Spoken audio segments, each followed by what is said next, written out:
Hey everyone, this is Austin and welcome back to my channel. In the last video we went ahead and did all the remaining finish work that we needed to do to the guitar and fretwork. So we applied 3 coats of Danish oil, wet sanding up to 400 grit on both the neck and the body, and then we went ahead and did the fretwork. Now unfortunately y'all didn't get to see all of the fretwork because again I was an idiot and forgot to film it because I noticed that there was a warp in the neck. So what I'm really hoping we can get done today is go ahead and install all the electronics, the bridge, the tuners, file down the nut, and get this strung up. So that way I can let it sit for a week under string tension, and then we will come back and see if anything else needs to be done. So that is the plan for today. So let's go ahead, not waste any more time, and dig right in. So the paint I'm going to use is a little different than you see on most guitars. It is from MG Chemicals. They make pretty good conductive paint, whether that be carbon or silver-based, nickel-based, etc. This is actually a copper-based one. So this is 843 WB. No affiliation. They didn't pay me for this, but this is actually their most conductive version of it. It's actually like a copper nickel, like a nickel-coated copper coating. And it's not black, as you can see, hopefully. It's kind of a silvery copper color. So this is going to be the best supplement, I think, for copper foil. And the reason why I didn't go with copper foil, which is what I was going to do originally, is because we had that problem around this contour here where I had to push that geometry to the front. So what that means is I've got a little lip here that's going to be very hard to trim and get copper foil into. And so what I've done is I've just taken a little brush and I've bent it. So that way I can get up underneath there and make sure all those surfaces are coated. And I think that's gonna work best for me. And this paint will be hopefully be the best substitute for copper foil that I can find. Okay, so one of the most important things you need to do with this kind of paint, which I've used once before, a long time ago, is you need to stir it up really well because there's actual particulates in it which are conductive, and those tend to settle to the bottom. So you need to spend a good amount of time giving this a really good stir until you're confident that you can see like there's chunks coming out. You want it to be one consistency all the way around. So that's what we're gonna try to do. Just make sure I'm scraping the bottom there, stir it up. Okay, that's looking pretty good. I don't see any major chunks or anything like that anymore. Start painting the inside like that. You can tell that it's kind of a shiny color rather than black. Shouldn't take much. Now we're going to try to do 2 coats if we can. Hopefully this will go far enough. Go around the inside there. And we'll try to get this inner contour. It's kind of hard for me to do because I'm having to, the camera angle that you guys can actually see this with is at an odd angle for me. So we're going to try to coat the inside here. Try to use as little of this as possible for the first coat because we're going to do 2 coats and we need enough of it. And it comes in a pretty small, puny little bottle. But all it has to do is be conductive. It doesn't have to be super thick. So get around the side there. I think we'll be in good shape. This stuff is spreading pretty well. Okay, and we'll try to get the underside of that little cavity here. That's why I bent the brush. So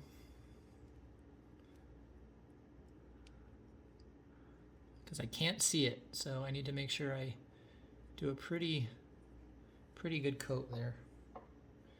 Make sure I don't miss any major spots that would hinder us on this.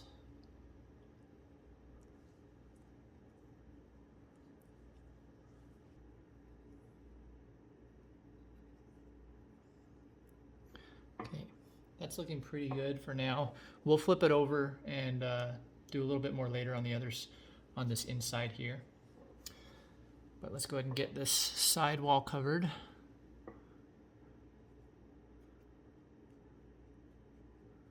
Stuff's pretty thin, so it spreads pretty easily. I actually thought it would be a little bit harder. It's not overly thick like I was expecting it to be, which is good. It's definitely a pretty cool color. I don't know how well it's coming off on camera, but it's a kind of silvery copper color. I think it's going to look really cool and definitely something you don't see every day, especially in guitars. It's always black. question is, does it need to be black? Not really.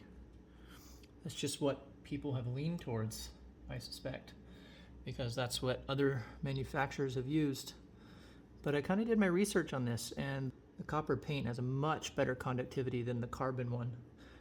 And I think that'll work pretty well for me. Okay, I'm gonna do another pass real quick underneath. Make sure I got all of that, because that's one critical that has to be covered. Otherwise I'm screwed and none of this will work.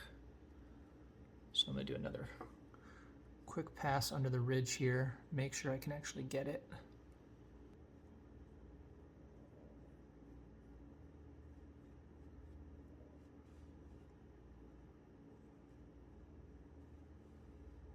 I don't know about you guys, but I think that looks actually really cool.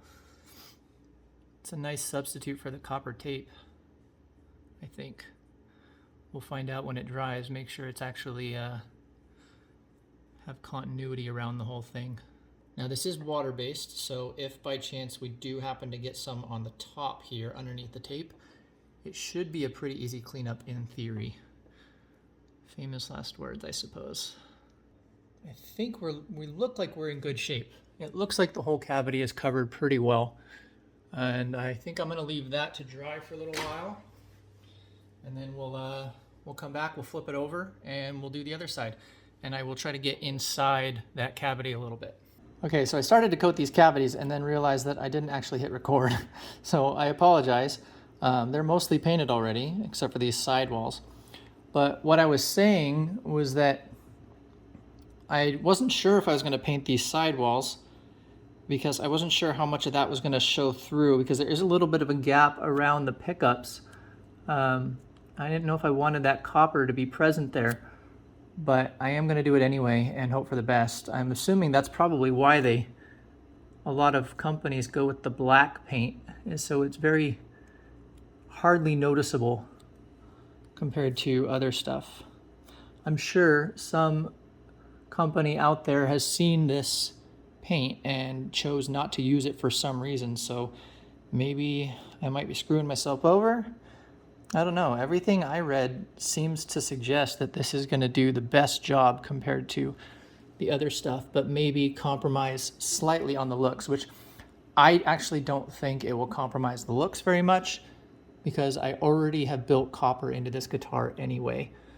And so, in my opinion, humble as it is, this might actually be an added benefit to have like a little copper ring around my pickups, you know what I mean? It's certainly very conductive according to everything that I've read. I think it looks pretty cool. What do you guys think? Definitely something different that you don't see very much, which is kind of the name of this guitar anyway. This is a very different design than I've seen out there. There's a couple that kind of are a similar vein, but I haven't seen too many that look very similar to mine. There's a couple custom Gibsons out there that I've seen that kind of come into that this territory a little bit in looks-wise. But okay, so as you can see, it does look like we got all the way through, which is good. At least there's a bridge between it, even if I didn't get all of the surfaces coated, because you can kind of see on the upper corner. I might not have gotten all of it, that's okay. Okay, so we're going to try to get as best as we can inside here and try to create a bridge between the inner and outer control cavities.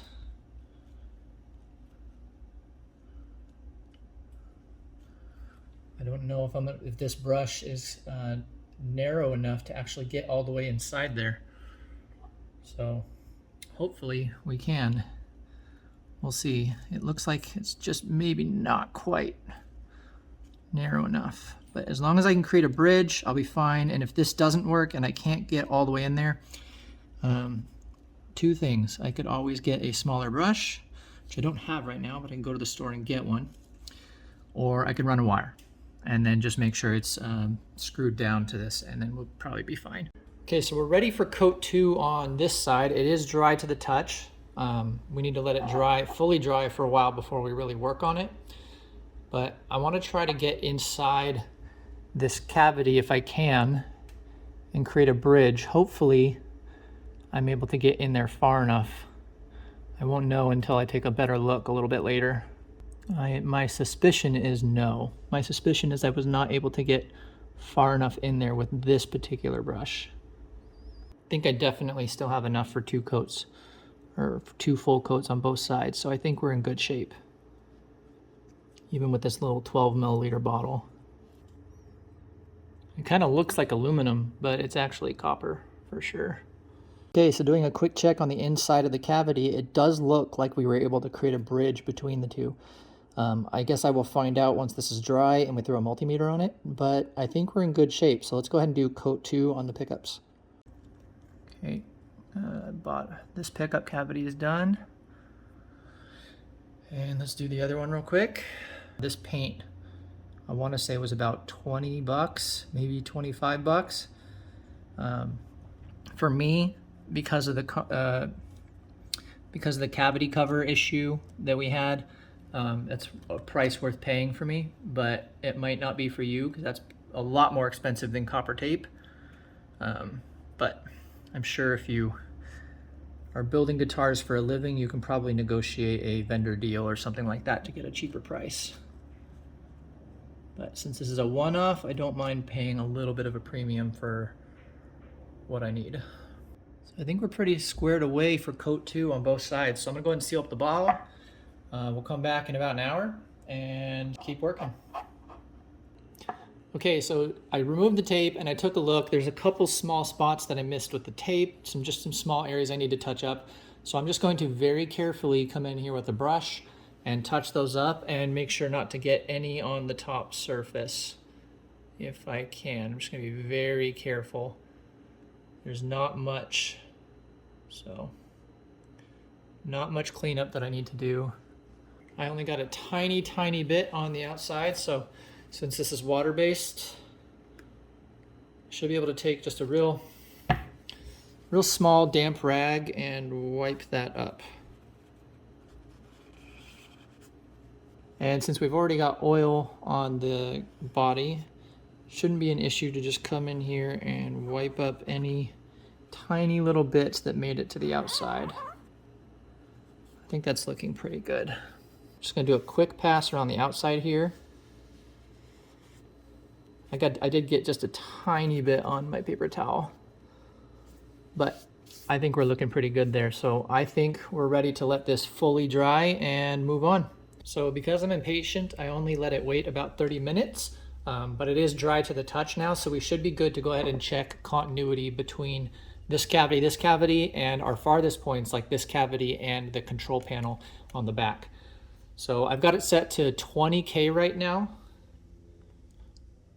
and we're getting 0.03.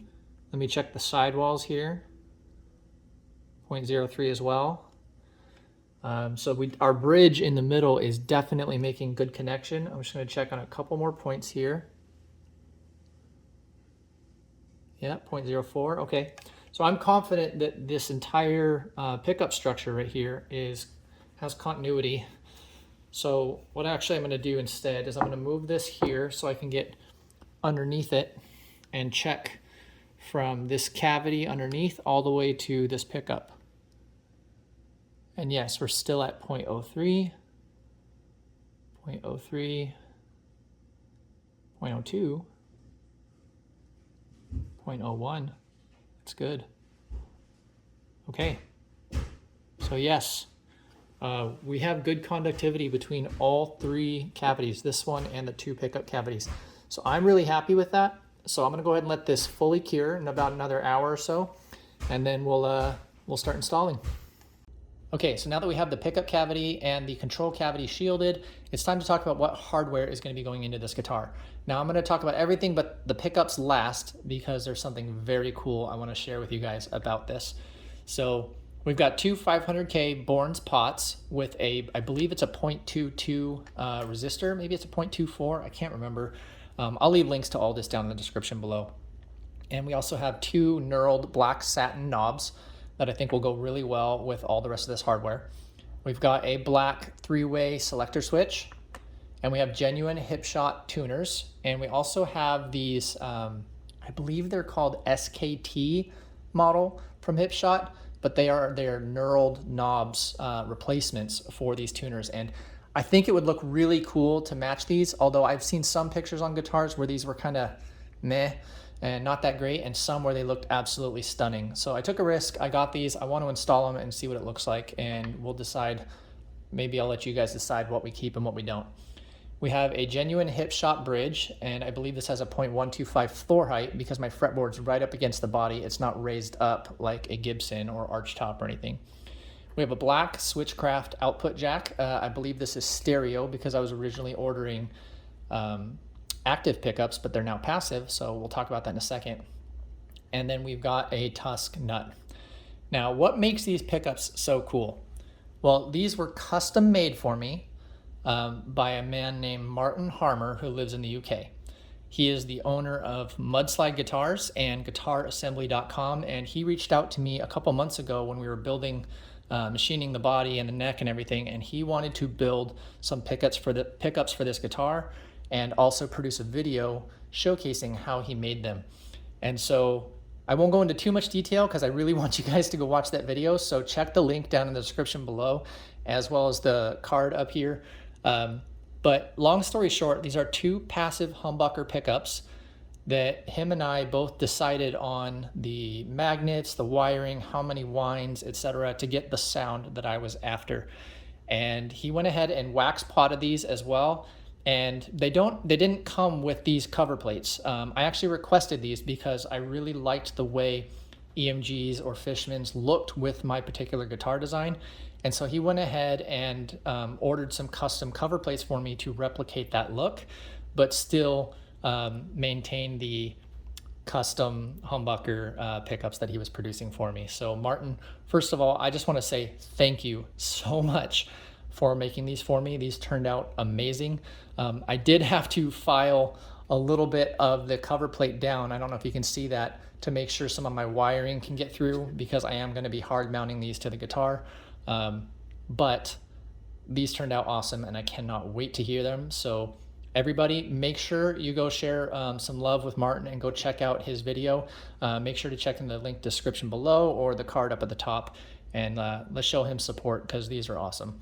So without further ado, let's go ahead and dig into the cavity and start soldering. Okay, so the first thing I'm gonna do before I solder anything is I'm gonna pre-run a ground wire for my bridge to the cavity, because that's gonna be very hard to access later based on my cavity geometry, which we'll talk about in a little bit, once this selector switch is installed. So I drilled like a 1/8 inch hole at an angle into the channel for the cavity. I normally probably would just drill it into the pickup cavity itself, but I made these pickup slots fairly tight tolerance, and I don't think there's enough room for this wire to really go through. So that's what I did. So we need to pre-run a length of wire here. So I'm just gonna go ahead and push that in. And it's pretty tight down there because I drilled it not quite perfectly. I'm just gonna grab this scribe, lift up the wire, and I should be able to push the rest through. Yes, there we go. Okay, and let me grab that out of here. There we go. Okay, I'm just gonna leave an extra long length there, as you can see, for me to be able to solder later. So I'll go ahead and clip that for now. And I'm just gonna tape that to the top for now, and we will get back to that in a little while. But I needed to take care of that first. So let me just grab a small piece of tape and we will come back to that. Okay, so flipping it over, there you go, you can see the wire coming through. Let's go ahead and get some of this soldering going. Okay, so the first thing I'm gonna do is just go ahead and tin some of these points, so that way we're set up to go ahead and install the wires later. So let me bring you in here. Okay, and we need to clean, I haven't used the soldering iron in probably a year, so we need to go ahead and re-tin that and get it nice and clean. Okay, scrub that up. Okay, that's looking a little better. Okay, so I'm gonna go ahead and pre-tin the iron itself, like that.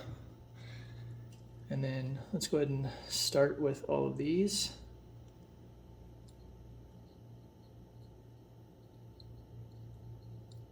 There we go.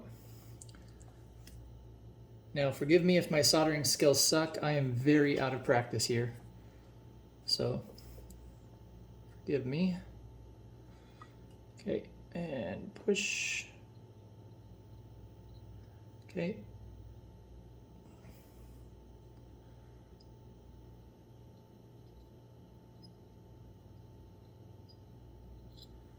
Okay, those three are done.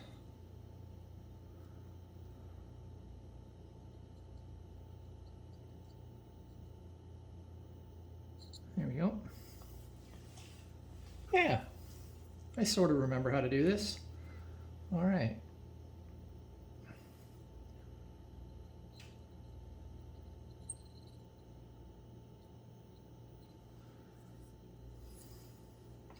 Now my iron is currently set to 625 and I've got kind of a medium chisel tip on here. It seems to be doing pretty well. It's transferring fairly quickly. The key with soldering is just getting in and out of the joint as fast as possible. That doesn't mean turning your iron up to 1,000 and immediately burning all the joints, but you don't want to linger in one spot overly long, otherwise you could cause damage. That up, enough to push that through. Now I might have to feed some more tin into that joint because that's not looking particularly great. So, okay, let's see if we can do this and hold that down. There we go. A little better. Nice shiny joint. Okay, much happier with that.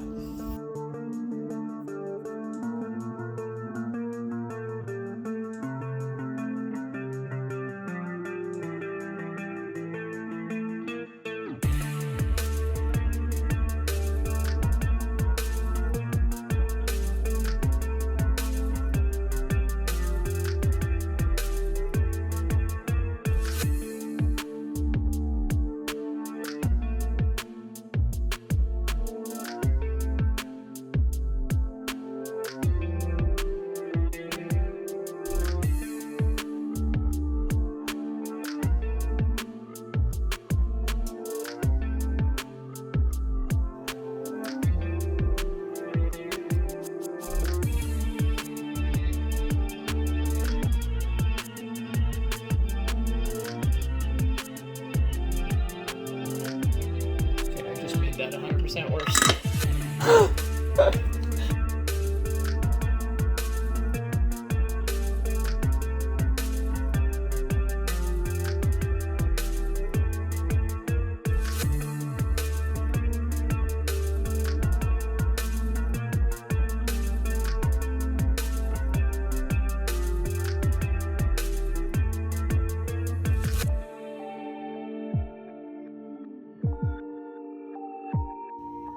Nope, it's still not filling that hole.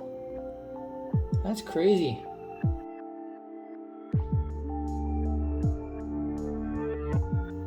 Yep, and the wire came out.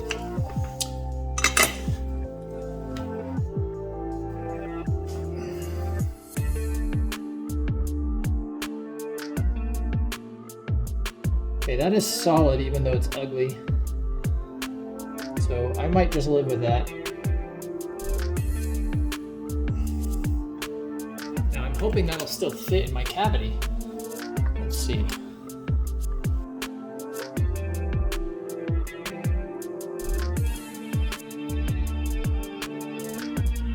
Yeah, it's all coming off.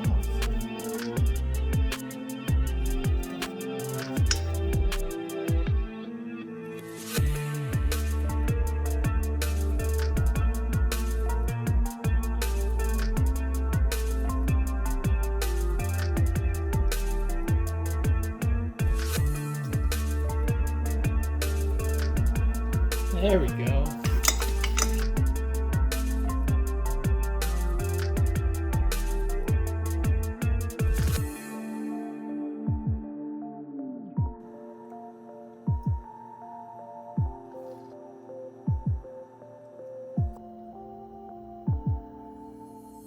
Okay, so quick update. It took me a little bit to install this because the way I had the capacitor set up, I had to bend it forward quite a bit in order to get it in here because I inconveniently placed the mounting hole. And also, I was afraid that it was going to touch over here. It doesn't look like it actually is. I don't know if that really matters because this is ground anyway, and that's ground as well. So the worst that could happen is there's a small ground loop, which might cause a little bit of noise. That wouldn't be ideal, and if that's the case, I can always take that out and file a little bit more away, and then we'll be fine. But everything fits in here nicely, and I'm ready to wire up the output jack. And then once we've got that, then I'm ready to go ahead and run the pickups through and solder them to these connections and the grounds to the back of the pot. And we're going to do that while it's in here. So trying to reflow some of it. Okay, so the pickups are hard mounted to the body, and now we need to go ahead and wire them to the selector switch. So according to Martin, who built these pickups for me, the black is our north start or our hot wire. The green is our south start and our ground, as well as this bare wire. So these two will get soldered together. And these red and whites are the north finish and south finish. And so these need to get stripped and soldered together and kind of taped out of the way. So we're going to end up mounting this to our pickup switch, these two to ground, and these two together. Okay, so what I've done is I've slid a little bit of a heat shrink over the joint. And now that we have the white and red wires soldered, I'm just going to go ahead and heat shrink those out of the way so I don't really have to deal with them. And we'll do that on both sides. And I can't seem to find my heat gun for some reason, so we're just going to do a lighter, which works just as well. Just a real quick pass over.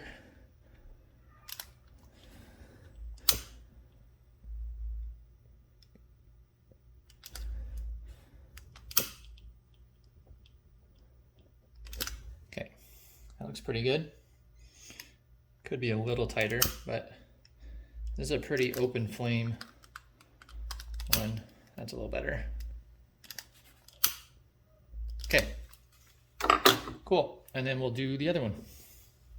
So there's our two wires. Now we just need to go and wire it to the pickup slot, or not pickup slot, the pickup selector switch and the ground. Okay, again, not pretty, but functional? Question mark? Let's hope so. So let's go ahead and do a quick sound test, make sure our pickups are working before we move on and turn off the soldering iron. Okay, so I've got it plugged in and we're gonna find out. So in the middle position, we should hear something from both. Yes, we're good. Now, here's where we need to figure out if we did the wiring correctly. So I was hoping that if it's in the forward position, it would be the neck. And if it's in the rear position, it would be the bridge. So let's move to the forward. Uh-oh. Okay. Yep. So I think I wired these backwards. So if I go to the rear position, yeah, I'm not hearing anything on the bridge, but I am hearing on the neck. So that means my solders are good and everything's active, but I put the wrong wire on each of the selector switch. So we just need to reverse those real quick and then we'll be set. Okay, so just a quick explanation of what happened. So these two wires, this one right here and this one over here, are the ones that are flipped. They need to go the other way. And the reason why I did it that way, and I was just kind of an idiot, is when you look at the switch on how it toggles, the switch itself on top doesn't actually make any physical contact with any of the pins here.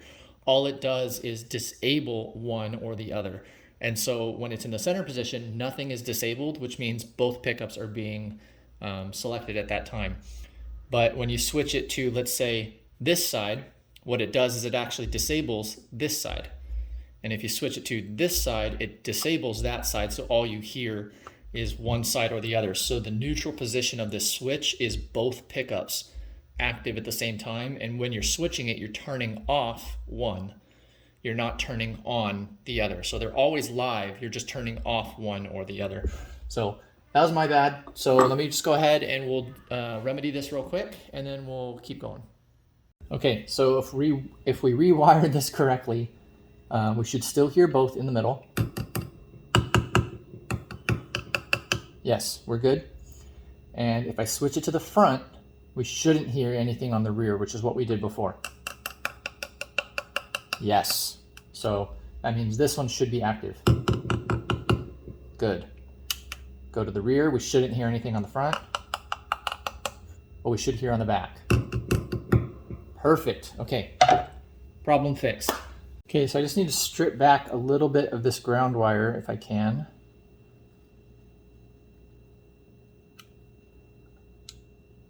There we go. Okay, and tuck most of that in there. And then kind of lay this flat. Like that. Now I probably should use some kind of copper tape or something like that to hold it down, but I think we'll be okay just kind of putting the bridge putting the bridge on there like that and letting that kind of fan out a little bit and touch the bottom of the bridge. Let's go ahead and take the screws off of our hip shot bridge, and so we can pull out all the saddles, get all of our holes lined up, mark our mounting holes, and then go ahead and install it. Okay, so I've got the holes lined up, and I'm just using my apparently very handy pliers as a hold down clamp temporarily. And we should be good to mark it, although I think I messed up on slightly. Let me just quickly adjust that. Yes, there we go. That looks good. Okay, so I'm just going to use a scratch awl, and I'm going to try to get as in the center of that as possible. There's one. That looks pretty good. There's two. Those are a little off. Not much, just a tiny bit. That one is a little off too. There we go, that looks better. Okay, so those should give me my mounting points. So we can pull the bridge off, and we've got 1, 2, 3. So let's go ahead and drill that out.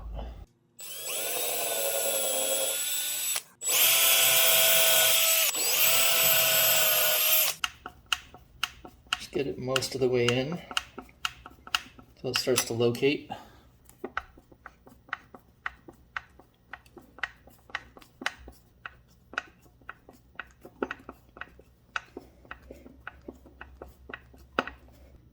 Okay, that's nice and they're solid, not overturned.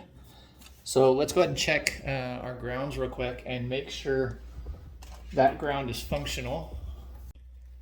So I'm going to go ahead and grab my multimeter, and we're going to check continuity between the bridge if we can, although there's a coating on there, and our paint on the back of the cavity, which will tell me that we have a good solid connection. So let me check this real quick. Sorry if you can't see that. Yes, we are totally good. We have continuity on the whole thing, so I'm really happy. So let's go ahead and keep going.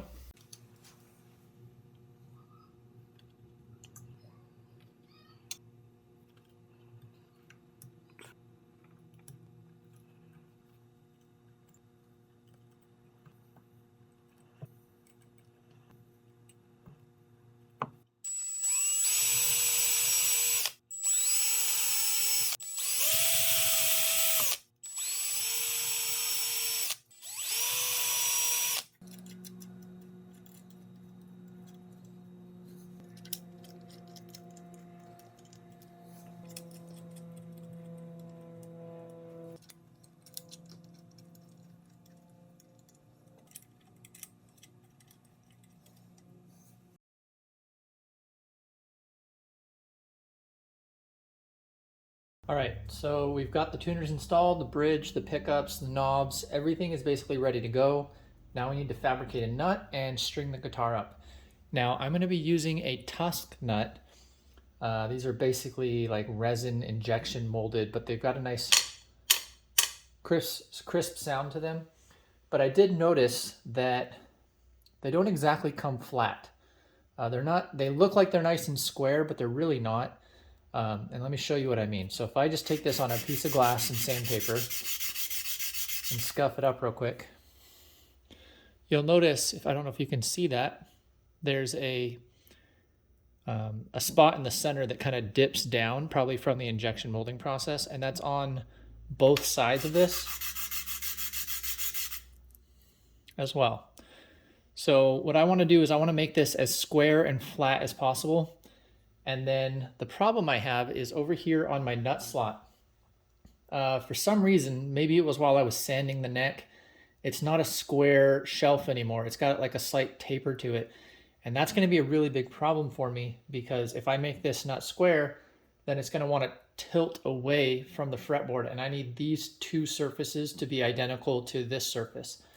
So I think what I'm going to do is, first of all, I'm going to get this nice and square, and then I'm going to glue some sandpaper and trim it to the bottom of this, and that way we can sand that surface flush, and so both surfaces end up matching each other.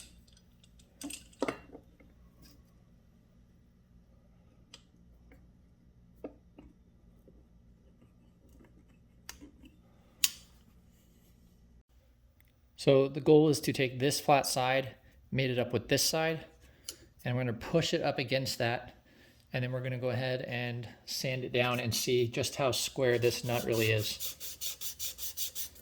Okay, it's actually not bad.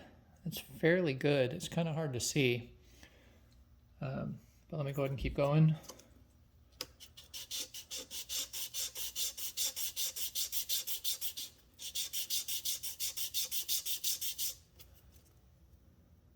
Okay, there's some here, but not in the middle. So just keep going a little bit. See if I can get that pushed up against there.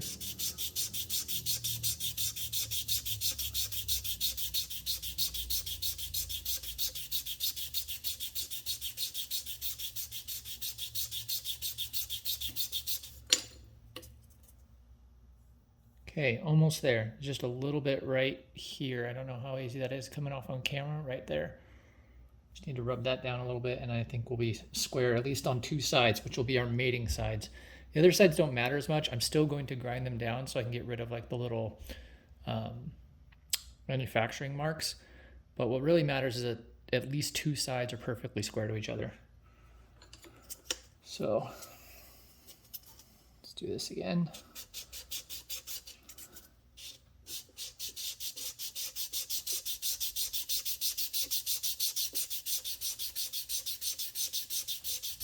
Okay, so again, like I said, the goal here is to make sure that these two surfaces here and up against this sidewall here are nice and square with each other. Now right now, I don't know if you can see this, there's a little bit of rock, and I have that set down up against there. So I can't really adjust this surface very easily, but I can adjust this surface, and I know that this surface is the culprit. So we're gonna go ahead and basically do the same thing. Just put sandpaper on the bottom of here, and that way we can press it up against there and then rub that down until those are nice and square with each other. Okay, so after a bit of sanding, I went ahead and removed the sandpaper, and you can see that I don't have that rock like I did before. It's got a nice square joint. It feels very solid in there. It doesn't want to tilt or move or anything. So I am really happy with that, and I think that's going to be good. Okay, so I'm going to go ahead and take the advice of some people I've seen online who do this a lot, and just use a flat ground pencil with a sharp tip there to basically follow the trace of the frets and mark out the lowest point that I can theoretically file to. And then we'll go ahead and mark the sides, and so that way we get the rough shape of our nut and we can start working from there. So I'm just going to go ahead and take this and trace along that edge, trying to stay, oop, and I just moved it. Awesome. Okay, try that again. Just trace along that edge. Trying to stay normal to the fret surfaces if I can.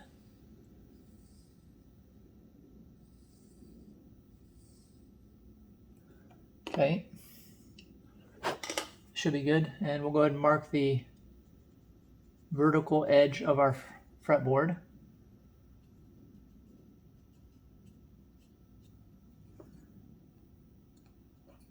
Okay, So I don't know if you can see that. There's our line that we need to shape this to.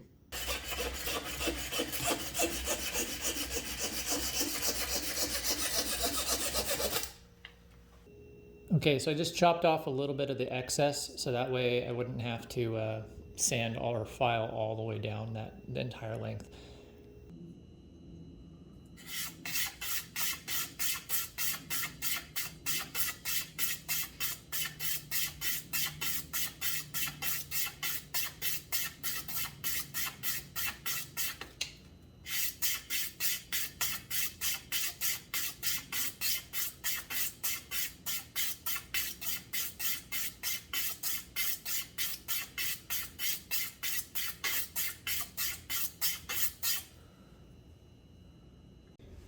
Okay, so I've got my nut blank roughly shaped to size. It's a little too long on the sides and the top. And I went ahead and strung out my high E and low E strings so that way I can make sure my edge gap is set correctly. And then we'll go ahead and file in the low E and the high E. And then once those two are set, we can equally disperse the rest of the strings between them. Now, to be perfectly honest, I've never made a nut before. So anything I might tell you guys in this process is entirely based off of information I have watched on YouTube or read about by people far more qualified than me to talk about this. So take anything I say with a grain of salt and do your own research before you actually do anything. This is just going to be how I approach this topic. So let's go ahead and get going. Okay, so I've basically got my edge gap set. And what I want to do is I want to take that red pencil that I made earlier to mark out the lines. And I want to mark the outside edges of these two strings so that way I can file directly between them. So I'm going to mark here, and I'm going to mark here on the other side. That should give me a rough indication on both sides of the string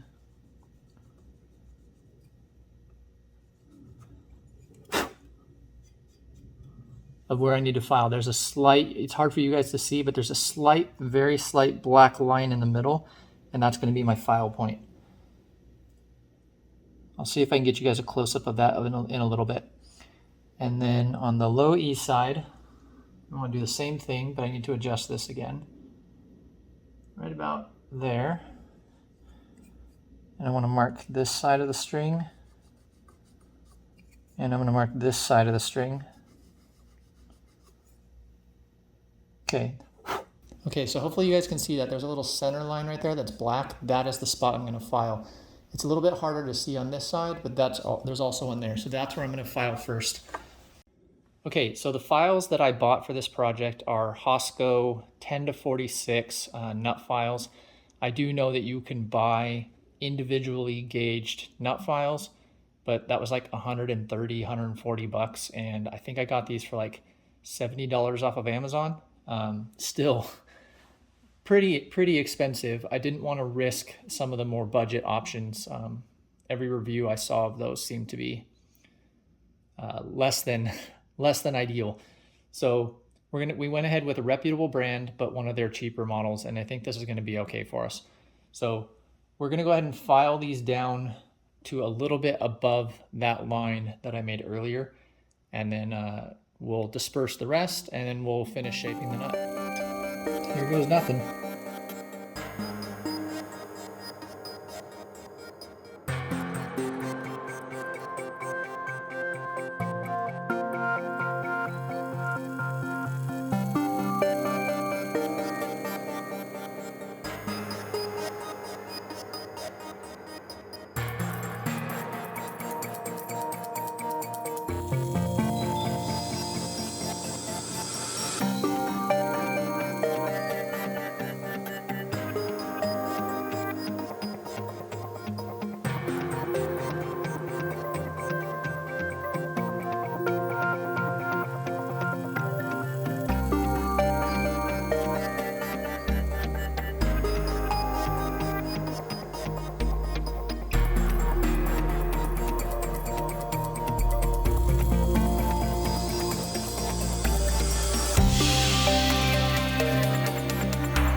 All right, well, there you have it. What a journey this has been, getting to this point where we finally have Project Mehr completed. And holy cow, it has been a long time since I posted my very first episode, Guitars in Fusion 360, showcasing my initial version of this model. And we've come a long way since then. We've not only cracked how to do the headstock transition and do really complicated body contours, we've also gone through the full cam and CNC process for this guitar, all the way to full construction. And I've got to say, it met every one of my expectations. It has been a very difficult and time-consuming build. Bless my wife for putting up with me. But the end result has been worth it. So I am really happy, and I'm sorry to everybody who's watching right now, because we're not going to play test it today because this video has already gone on long enough. So that is what we're going to be doing next week. We're going to be play testing this and making sure everything is functioning the way we want, make sure there's no fret buzz, and make sure that the warp hasn't impacted the playability of this guitar in any way. And I guess a little bit of spoiler, I'm pretty confident. I've already done some play testing on it, and I think you guys are going to be amazed at how it sounds. So I just want to say thank you to everybody who's joined me along for this crazy long experiment of mine, and I can't wait to show it off to you guys next week. So thank you very much, and I'll see you next time. This is Austin signing out.